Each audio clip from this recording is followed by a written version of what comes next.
नमस्कार मित्रों, आपका स्वागत है हमारे फेसबुक पेज खबरीलाल।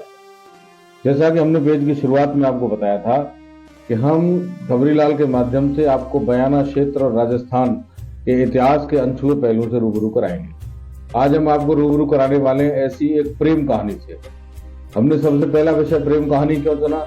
क्योंकि 14 फरवरी को वैलेंटाइन डे मनाया जाता है पाश्चात्य संस्कृति को मानने वाले लोगों द्वारा।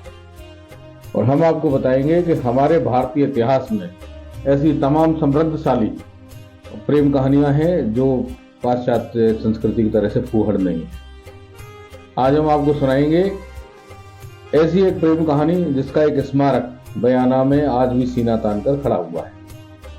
हम बात कर रहे हैं पृथ्वीराज चौहान और संयोगिता की प्रेम कहानी। पृथ्वीराज चौहान किसी परिचय के मोहताज नहीं है। संयोगिता के विषय में आपको बता दें कि संयोगिता कन्नौज के राजा जयचंद की बेटी थी। और कहानी के शुरुआत में ये बात आपको बताना बहुत जरूरी है कि संयोगिता के पिता जयचंद और पृथ्वीराज चौहान दोनों के विरुद्ध द्वेष भाव था। दोनों के संबंध आपस में अच्छे नहीं थे, या यूं कहें स्पष्ट शब्दों में संबंध खराब थे। अब बात दोनों की प्रेम कहानी। संयोगिता की उम्र विवाह योग्य होने पर संयोगिता के पिता जयचंद को उसके विवाह की चिंता सताने लगी। उस समय की परंपराओं के अनुसार बड़े साम्राज्य के जो संस्थापक थे या बड़े साम्राज्य के जो सम्राट थे, जो राजा थे, वो अपनी पुत्रियों का विवाह स्वयंवर के माध्यम से करते थे। और ऐसा ही राजा जयचंद ने विचार बनाया। उन्होंने रखा कि संयोगिता का स्वयंवर अब करा दिया जाए, रचा दिया जाए। संयोगिता के स्वयंवर की तैयारियां प्रारंभ कर दी गई। इसी बीच एक चित्रकार राजा जयचंद के दरबार में आता है और तमाम राजा महाराजा और राजकुमारों के चित्र बनाकर राजकुमारी संयोगिता को दिखाता है।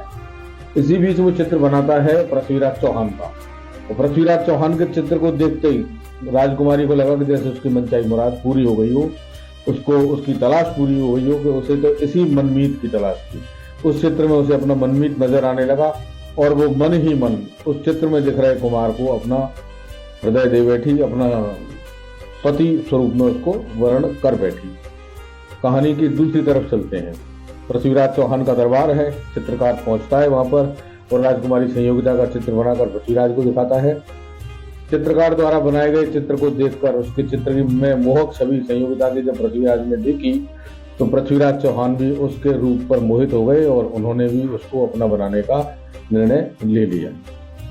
स्वयंवर के दिन से कुछ पहले राजा जयचंद ने पृथ्वीराज चौहान की एक पाषाण प्रतिमा बनाकर अपने दरबार के बाहर स्थापित कर दी, चौकीदार के रूप में। ऐसा करके राजा जयचंद पृथ्वीराज चौहान को अपमानित करना चाहते थे और तमाम देशों के राजाओं महाराजाओं को आमंत्रण भेजा गया स्वयंवर में शामिल होने के लिए, लेकिन पृथ्वीराज चौहान को इस स्वयंवर का निमंत्रण नहीं भेजा गया। पृथ्वीराज चौहान की प्रतिमा को बाहर अपने राज दरबार के बाहर स्थापित करके जयचंद पृथ्वीराज को अपमानित करना चाहते थे और वो कुछ हद तक इसमें सफल भी थे। वहां आने वाले जब राजे महाराजों और राजकुमारों ने उस चित्र को देखा तो उन्होंने भी पृथ्वीराज की प्रतिमा की तरफ हिकारत भरी नजर से देखा। स्वयंवर का दिन आया। राजकुमारी संयोगिता अपने हाथ में वरण का जयमाल लिए हुए तमाम राजाओं के सामने होकर गुजरी और वो किसी में भी अपना मनमीत न पा करके वो निराशा के कदमों से आगे चलती रही।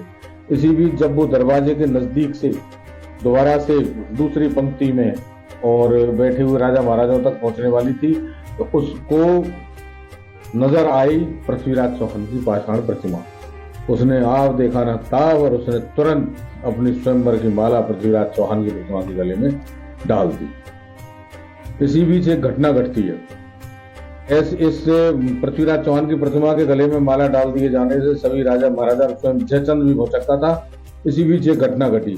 अपनी एक विशेष रणनीति के तहत पृथ्वीराज चौहान वहां पर आते हैं जयचंद के दरबार में।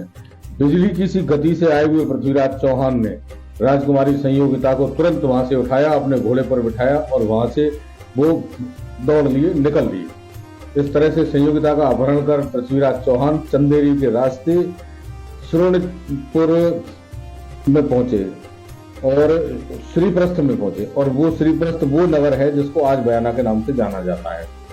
श्रीप्रस्थ में दाइमा राजपूतों के पास आकर के उन्होंने यहाँ पर अपना विश्राम करने का मन बनाया, जो पृथ्वीराज चौहान के निकट संबंधी थे और रिश्तेदार थे।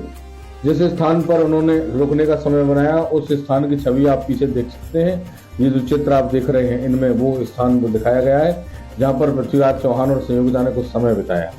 उस स्थान पर एक विशाल भवन बयाना कस्बे के नजदीक 4 से 5 किलोमीटर की दूरी पर दक्षिण दिशा में, बयाना से अगर हिंडौन की तरफ हम जाएंगे तो दाएं हाथ पर एक भवन बना हुआ है, जहां पर एक 4 गुंबदों वाली विशाल बारादरी स्थापित है, और वहां पर स्थापित है एक बावड़ी भी, जो पृथ्वीराज चौहान और संयोगिता के अनोखे प्रेम कहानी की कथा के साक्ष्य देती हुई नजर आती है। आपको बता दें कि ये जो प्रेम कथा है, ऐसी अमर प्रेम कथा है कि जिसमें प्रेमी ने सिर्फ चित्र देख करके प्रेमिका का वर्णन किया, उसी प्रकार प्रेमिका ने भी प्रेमी के चित्र देख करके प्रेमिका का वर्णन किया, और उसको अपना बनाने के लिए अपनी जान को हथेली पर रखकर दुश्मन देश के राजा के दरबार में पहुंचकर और वहां से अपने राजकुमारी का अपहरण किया। मित्रों, ये कहानी आपको कैसे लगी कमेंट बॉक्स में जरूर बताइए, और हमारे फेसबुक पेज खबरीलाल को लाइक करें, फॉलो करें, और कहानी आपको बहुत पसंद आई हो तो इसको शेयर करें। अगली बार हम फिर मिलेंगे इतिहास की ऐसी कोई नई कहानी लेकर के। तब तक के लिए राधे राधे।